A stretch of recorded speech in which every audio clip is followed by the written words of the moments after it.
Don Eduardo, señor, ¿cómo está? Un poco atrasado, pero lo importante es llegar. No importa. No hay que llegar primero, dice la canción, pero hay que saber No hay que llegar. saber llegar. ¿Cómo está, don Eduardo? Bien, fíjate, gracias a Dios, bien. ¿Preocupado, no? Preocupado. Pues yo creo como todo el país, ¿no? Todo el país que tiene, al que le interesa un poco la política y el futuro del país, digamos, ¿ya? Yo creo que se juegan dos alternativas bastante distintas. Y bueno, para nadie ya es un misterio, ¿no es cierto? Yo en el primer programa ya dije con qué lado me identifico un poco más. Pero fíjate que haciendo un símil, hoy día en el programa de noticias de mediodía, no me acuerdo qué canal es, ¿no es cierto?, que hay una parte que se llama con peras y manzanas, ¿no es cierto? Es cadena nacional. Sí, claro. Entonces decía, ¿cuál es la importancia que algunos les dan al crecimiento y otros la importancia que le dan a la distribución o redistribución? Entonces decía una cosa que es muy cierta, o sea, sin crecimiento, o sea, para cualquier cosa que sea, ¿no es cierto?, de tener recursos, hay que tener torta, si no, ¿cómo vas a repartirla? Pero la curva de Phillips No sé qué dice, hacer eso, la curva que se genera para medir los IPC, Yep. los índices de estabilidad o no en el trabajo. La curva de Phillips, Sí. entonces dice que se puede usar para las dos cosas. El aumento puede ser de la cesantía o el aumento de la productividad. No, yo hablo el aumento Y de la calidad. riqueza en general. Tú tienes, y es un ejemplo requete contra simple. Tú tienes esta torta, ¿no es cierto? Y supongamos que hay un 10% que se reparte entre los más pobres o vulnerables, como se le dice ahora. Es vulnerable. ¿No es cierto? Suena más bonito. Claro. Ahora, si esto crece, o sea, el 10%, esto supongamos que es 100. El 10% es 10. Si esto crece al doble, la torta, son 200, no es 100. ¿Y el 10% de 200 cuánto es? 20. Por lo tanto, tú le estás repartiendo 20 a los más pobres, no 10. Entonces, aunque no hagas nada en términos de redistribución, ya esa persona pasa a tener el doble de lo que tenía, que es un poco, yo creo, lo que ha ocurrido en este país. Claro, que, Además de que, si uno mira los índices del último tiempo, salvo en este gobierno, los índices de pobreza o lo que percibe el porcentaje de personas más vulnerables ha aumentado más respecto de los más ricos. sí, hay una mejor redistribución. Ahora, obviamente, si yo gano 100 millones y paso a ganar 200 millones, es muy distinto si gano 100 y paso a ganar 200. ¿Sabes, Eduardo? Mira, yo creo que uno tiene que ser realista en sus análisis y la gente a veces no hace el análisis correcto o no lo hace con cosas concretas. Mira, a ver, una persona normal, en un trabajo normal, tiene un sueldo de 500.000 pesos se dice 500. que ese es el promedio más o menos. 4 hijos, o 3 pongamos nomás, ¿no es cierto? Ahora, lo normal es que esos 3 niños tengan educación superior, Hoy día. a cualquier nivel. Hoy, te estoy hablando hoy. Entonces, no es raro ver un médico, un abogado, un ingeniero, un técnico en esa familia. Así es.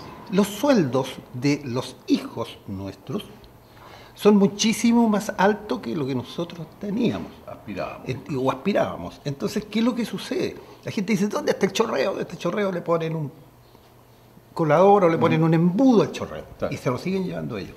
Entonces, yo creo que ahí se mide el crecimiento de un país. Claro. Nosotros ya estamos rematados, no tenemos más posibilidad de seguir creciendo. Los que van a crecer son los que vienen debajo. Es decir, que tú no, yo sí. Bueno, sí, la media de 1,82 m ahora. Pero eso es un poco el tema. Ahora, sabes tú, el crecimiento se ve afectado por varias circunstancias Y una de ellas es el clima que se vive hoy, post segunda vuelta. Yo hacía mucho tiempo no veía el clima de odiosidad que está sembrando el propio gobierno, y lo digo con todas sus letras. Este gobierno está provocando enfrentamientos entre la gente. Y cuando digo enfrentamiento no es a balazos, es un enfrentamiento mucho peor, que es el enfrentamiento ideológico, donde ya no nos soportamos en las mesas, ni en ninguna parte. Con esto de que estos son negros y estos son blancos y que este se va a comer a este, yo no lo veía hacía muchísimo tiempo. Sí. Y ahí hay un llamado a la cordura. Fíjate que no lo han hecho ni siquiera los ministros de alguna iglesia, ni de alguna congregación. Sí. Nos llaman a la cordura. Una segunda vuelta donde no se ven proyectos serios. Al revés, yo creo que se está crispando el ambiente cada vez más. Yo creo que ha habido un incremento de la violencia verbal, ¿no es cierto?, y de los ataques, yo diría derechamente mentirosos. Sí. Hasta podríamos decir ataques infames, ¿no? También podría decir, pero yo diría mentirosos, y eso creo que es grave, porque eso es tratar de engañar a la gente, y creo que no corresponde. Yo puedo estar en contra de lo que dices tú u otra persona, pero no puedo estar mintiendo respecto de lo que tú dices. O sea, si tú dices, mire, yo quiero esto, yo no puedo decir, mire lo que está diciendo, que él quiere esto otro. No, si tú quieres esto nomás. Ahora, Eduardo, hay tonteras, pero imbecilidades que está diciendo el propio gobierno. Perdóname que le diga que son imbecilidades. Cuando un candidato dice que va a mantener la gratuidad en la educación, sale la vocera de gobierno diciendo ese señor se está apropiando del proyecto de la señora presidenta. Claro, va a aumentar la gratuidad. Entonces, oye, perdóname, están diciendo que las iniciativas son con marca registrada. Sí. O sea, ellos no ven el beneficio país. Si lo lógico es que, terminado un mandato, el que asume, continúe con las cosas buenas. Si tú lo dijiste el otro día, en términos que todo el mundo dice que todo lo que se ha hecho es malo. Lo lógico sería decir, nos alegramos mucho que el señor Piñera haya adoptado una política comenzada por este gobierno. Obvio. Con eso habrían quedado igual de bien, pero sin ese resentimiento, esa animadversión que no corresponde. Yo creo que habría quedado mucho mejor el gobierno decir, mire, convencimos al señor Piñera. Qué bueno.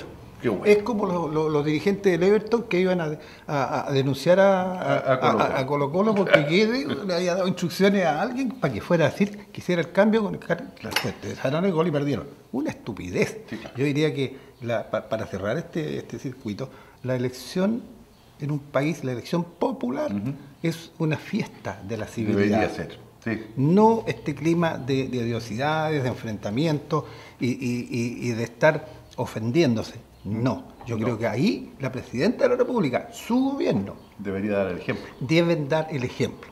Y no lo han dado. Ahora, Eduardo, hay un tema que yo quería preguntarte, que lo había mirado desde el punto de vista jurídico. A ver si me acuerdo. Mucho se ha hablado de este tema de las boletas ideológicamente truchas. Ya. Sí. ¿Existe en derecho ese término? Sí, sí existe. Ideológicamente falsas, no truchas. No, falsas. Sí. Claro, porque es lógico que exista, digamos. Varias razones. O sea, no solo porque se dieron boletas que no correspondían a un servicio efectivamente prestado, sino porque en muchos casos, además, el tipo de boleta significa que la persona quien corresponde no paga los impuestos correspondientes. Ah, bueno, pero ese es un delito ya que es tributario. Bueno, digo, ahí son dos cosas. ¿Sabes por qué te lo saco de colación? Para aclararlo también. ¿Por qué ocurre? Yo estuve haciendo una pequeña averiguación. ¿Por qué ocurre que con el tema Soquimich quedó al descubierto que muchos personeros del gobierno pasaban estas boletas? A ver, pero aclaremos, no era para campaña. Las boletas eran para mantener a los zánganos, que a veces pierden una elección, y siguen siendo activistas de un partido. Sí, entonces, eso es distinto a que a ti te den plata para pagar yo creo que había de las dos cosas, o sea... Y más de la otra, más de mantener gente en los partidos. Sí, yo tenía entendido que era solo para efectos de campañas. No, pues. Ya. El señor que está en Estados Unidos ahora vivió mucho tiempo con estas boletitas. Ya. Ahora, dígame usted, ¿de qué vive, por ejemplo, la señora Toá? Por preguntarle a alguien. Sí, claro. O de qué vive, no sé, ¿de qué? Claro. ¿Se fija? No lo sé, claro. Eso Hay es mucha lo que- gente que en realidad uno no sabe cómo viven, de qué viven, ¿no es cierto? Y Porque viven de qué de contra y no viven mal. No viven Sí. mal. Sí. El otro día le preguntaron a la señora Minami de qué vivía. Dijo, bueno, yo hago clases en la universidad y hago... Al señor Sí. Minami padre, ¿ah? Ya. Y hago charlas en Estados Unidos, en Europa. Bueno, ya tiene un ingreso y no tiene problema. Claro. Pero hay mucho que no puede justificar. Cerrado ese paréntesis, y yo quisiera que nos centráramos en la región. No sé si a ti te parece analizar Hay dos así hechos de que forma que- sucinta. Dos Mira. hechos me preocupan dentro de la región. Qué bien, se hemos solucionado 98. Graves, para mi gusto. Uno es la actuación de Carabineros frente a los periodistas cuando fueron a cubrir el accidente del bus.